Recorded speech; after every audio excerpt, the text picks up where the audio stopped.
प्रिय छात्र एवं छात्राओं, आज उपशास्त्री प्रथम खंड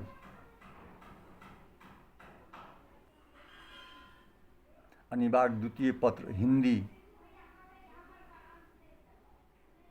में दिगंत भाग 2 से अर्धनारीश्वर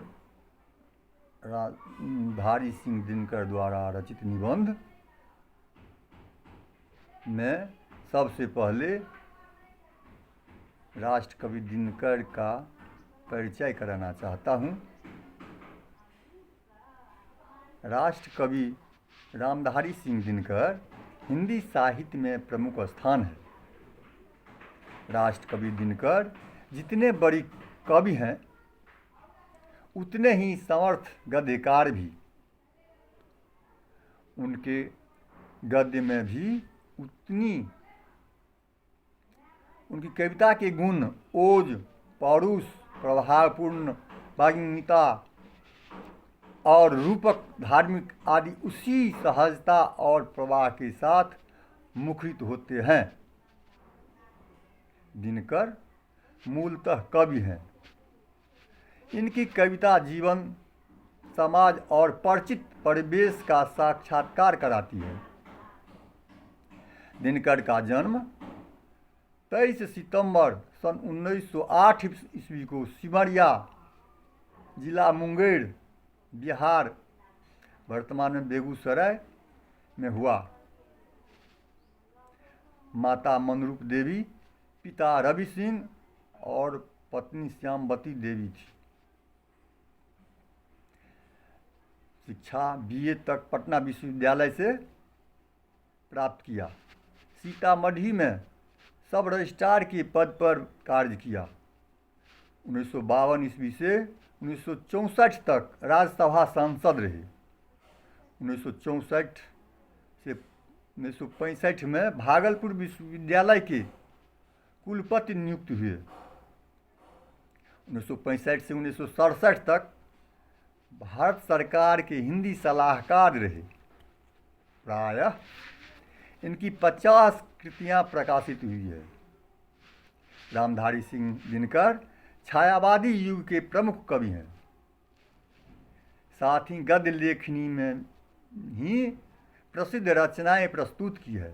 कोई भी कवि या लेखक अपने ही रचना कर्म पर चिंतन या आलोचना न करता होगा।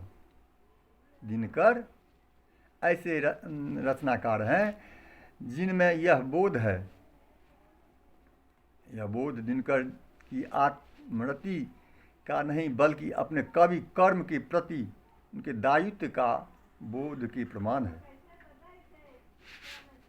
1925 में छात्र सहोदर में पहली कविता प्रकाशित है।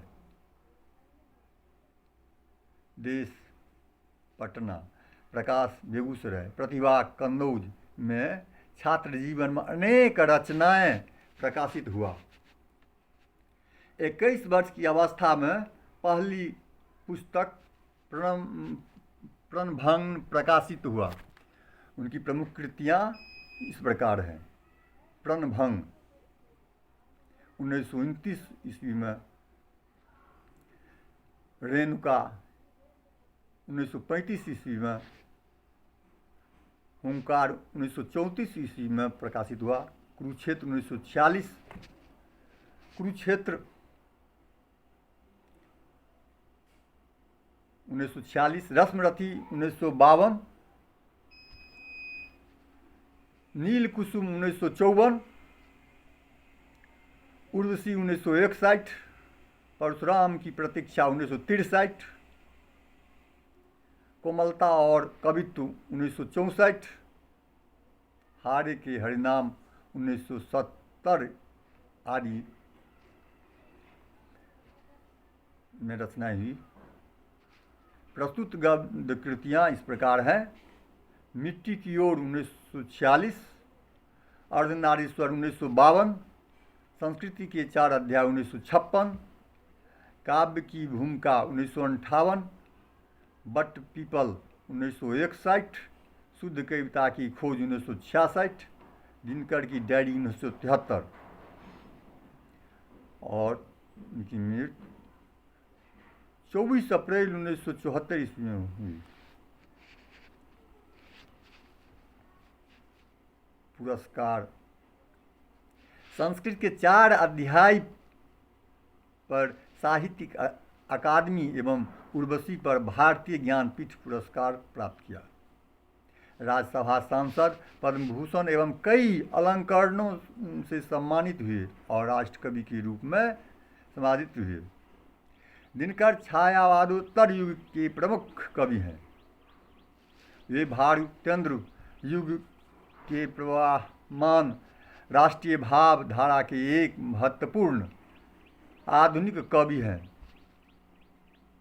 गद्य क्षेत्र में दिनकर ने अनेक उल्लेखनीय कृतियां दी है, जो अपने अर्थों में उनके युगों की उपलब्धि भी मानी जा सकती है। काव्य चिंतन, संस्कृत चिंतन, भाषा चिंतन, समाज चिंतन आदि को लेकर उनके गद्य लेखन की अनेक कोटियां बनती है। गद्य शैली में विषय वस्तु शैली, विद्या और गद्य रूप की दृष्टि से पर्याप्त वैविध्य है। सामान्यतः उनका साहित्य, विशेषकर गद्य साहित्य, संबोधित साहित्य और यहाँ दिनकर जी के प्रसिद्ध निबंध अर्धनारीश्वर प्रस्तुत है।